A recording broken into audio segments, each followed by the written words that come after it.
Dewan Perwakilan Rakyat Daerah Banjarmasin menggelar rapat paripurna untuk menetapkan 3 rancangan peraturan daerah menjadi peraturan daerah. 3 raperda yang disahkan menjadi peraturan daerah adalah tentang pemberian insentif dan kemudahan investasi, penyelenggaraan kearsipan, serta rencana pembangunan jangka menengah daerah tahun 2025-2029. Dewan Perwakilan Rakyat Daerah Banjarmasin menggelar rapat paripurna untuk menetapkan 3 rancangan peraturan daerah menjadi peraturan daerah di ruang paripurna Gedung DPRD Banjarmasin, Jalan Lambung Mangkurat, Banjarmasin Tengah, jelang tengah hari Senin 4 Agustus 2025. Rapat yang dihadiri Wali Kota Banjarmasin Muhammad Yamin serta dipimpin Ketua DPRD Banjarmasin Rikpa Paruri, didampingi Wakil Ketua Hari Wijaya, Matahari, Wan Muhammad Isnaini, serta dihadiri pula anggota Dewan Wan Kepala SKPD di lingkup pemerintah Kota Banjarmasin. 3 raperda yang disahkan menjadi peraturan daerah adalah tentang pemberian insentif, wan kemudahan investasi, penyelenggaraan kearsipan, serta rencana pembangunan jangka menengah daerah tahun 2025-2029.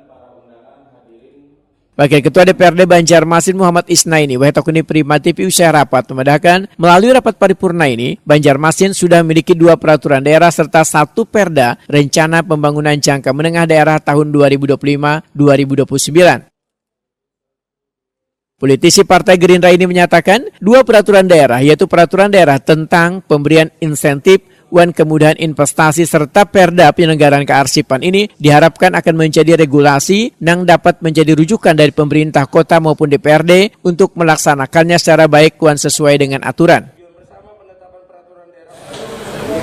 Tentunya alhamdulillah kita sudah punya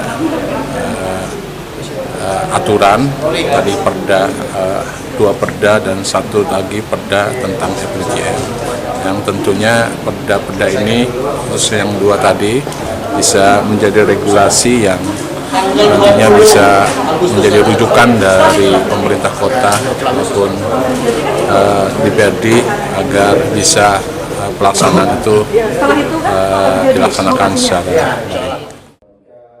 Wali Kota Banjarmasin Muhammad Yamin menyatakan pengesahan ketiga raperda menjadi perda ini sebagai langkah strategis dalam membangun sistem pemerintahan yang efisien, ekonomi yang inklusif, dan perencanaan pembangunan. Kepada DPRD Kota Banjarmasin dan bersama eksekutif juga yang sudah membahas 2 buah raperda ini dan 1 buah raperdanya RPJMD, 3 buah maksudnya 3 buah raperda ini. Terima kasih dan apresiasi tingginya. Mudah-mudahan 3 buah raperda ini bisa menjadi kerangka acuan dan juga bisa menjadikan dasar kita untuk para yang pertama dari investasi itu bagi investor dan investasi ini adalah kepastian hukum, aman, damai dan juga menjadikan peluang usaha ataupun tenaga kerja yang ada di Kota Banjarmasin.